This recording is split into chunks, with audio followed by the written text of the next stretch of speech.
The Perfection is a brand new Netflix original horror movie that was released today. I saw a trailer for it a few weeks back and I completely forgot about it. So when I was told it was put on there today, I was like, oh, hell yeah, I know what I'm doing. The only thing I really knew about this was that it had something to do with music, the cello, something like that, and that Allison Williams from Get Out was in it, and I was like, sold. Netflix original horror movie. I can watch it for free. I pay for Netflix, but hell yeah, I'm putting it on the second that I can. And I did, and I loved this. I really, really liked the shit out of this. Borderline loved. I'll go as far to say love. It's just, there was some shoddy CGI in places, and I wasn't a fan of it, and it took me out of the moments that it's there. There was especially one at the very, very end that I was like, ugh, that just looks really bad. But outside of that, man, and then Logan Browning's lines. So there's this woman in it, her name's Logan Browning, and she's the other lead of the film alongside of Allison Williams. And I'm not usually into black chicks, but this girl is stunning. Holy shit. But she delivers a couple lines in this. I don't know how nude she is to acting or whatnot, but I felt them to be a little forced and a tad overdone and almost cheesy. But it's only a couple lines, and everything else she does in the movie is great. So that's like nitpicking. It really, the lines didn't kill it. It didn't make me roll my eyes or anything. It was just like, that felt a little off. But as I said, that's just nitpicky bullshit. Outside of that, the CGI and a couple of those little lines, oh man, I was in this. As far as the synopsis goes, that's tough. I'll try to be as vague as I can, because I'm telling you, this movie is fucking like twist, turn. I was like, wait, what? Oh shit, huh? Wait, who? Like, I was all over the place during this movie. This movie really swerves you a few times.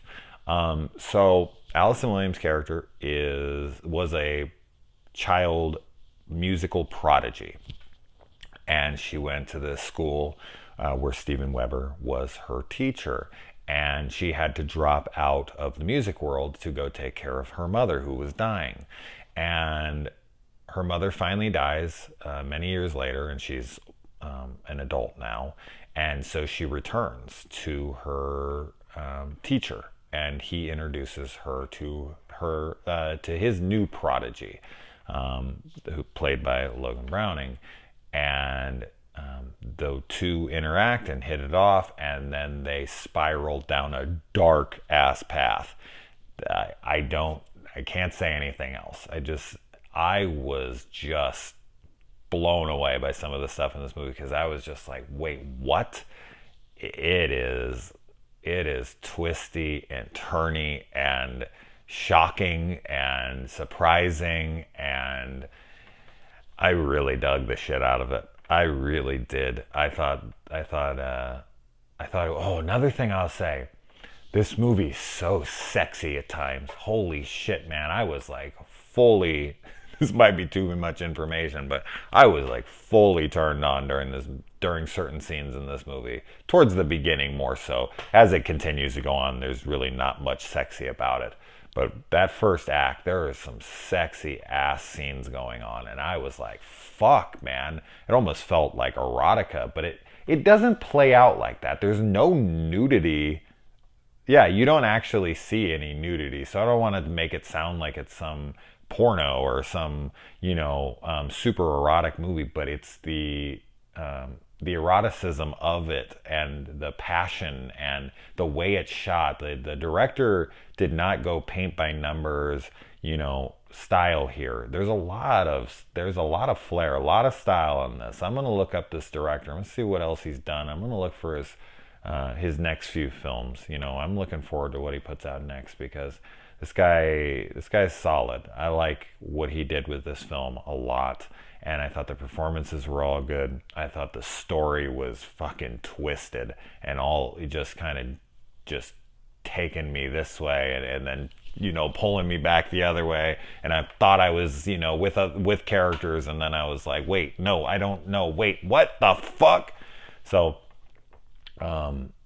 I definitely think this will be a fairly divisive film. I think there will be a good amount of people who love it. Everyone I've talked to that's seen it, that are friends of mine, loved it. So everyone I know loved it, but I can see people thinking that this is too much or over the top or whatever. But man, it really landed for me. I was really into this fucking movie the whole time. I didn't pick up my phone or nothing, not once. I was fully invested from moment one to moment's end. So I usually pick up my phone to like look up an actor or do something when I'm watching the movie, but I was so into this one that I was like, no, because every time I thought I knew what was going on or that I knew I had a grip or I knew where this movie was heading, and then, just kind of like, oh, well, that's the kind of movie it's going to be. And then I was like, wait, what? What's going on now? Cool shit. Cool shit. What a great surprise. Definitely my favorite Netflix original movie of the year. I can't think of any others that I loved or even really liked. Netflix has not been doing much with the Netflix original movies. A lot of great Netflix original series this year so far, especially like Dead to Me. Oh, what a great first season that was. But as far as movies go, I can't think of any. Maybe if I'm forgetting something, leave them in the comments below, or I will if I remember them after. But I don't remember anything being so good. But so this is definitely, for me, unless I'm forgetting something, this is easily the best Netflix original film of this year and easily in my tops. And I saw Brightburn earlier today, which I loved as well. So 2 great horror films in one day. What a good day that today was. So let me know what you think when you watch it. I want to know if you were on board with this one. I definitely want to talk about the twists and turns with some of you, because whoa, holy shit. You're in for a wild ride with this one. Hopefully you're on board with it, because this is a cool fucking film.